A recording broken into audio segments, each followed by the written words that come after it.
ఎప్పుడైతే పెళ్ళవగానే దంపతులకి శీఘ్రమే పుష్పుత్ర ప్రాప్తిస్తూ లేకపోతే సంతాన సాపు అని చెప్పి ఆశీర్వదిస్తున్న పెద్దవాళ్ళందరూ కూడా పిల్లలు సంవత్సరం లోపల జరగకపోవాల్సిన పిల్లలు పెళ్ళి అయిన తర్వాత ఎన్నో సంవత్సరాలైనా కూడా జరగకపోవడానికి కారణం మనం జెనెటికల్లీ మాడిఫైడ్ విత్తనాల్లోనే వాళ్ళకి పునరుత్పత్తి జరిగినటువంటి అంశం మనం తీసుకున్న ఆహారంలో లోపం జరుగుతూ ఉంది.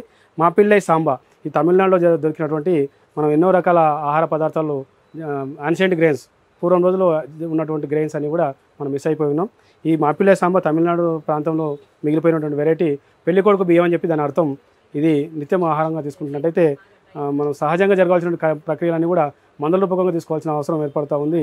ఆ మందులు అనేది కూడా కెమికల్స్ డ్రగ్స్ అయి ఉండడం వల్ల వాటి వల్ల కూడా సైడ్ ఎఫెక్ట్స్ అనేది ఉంటాయి.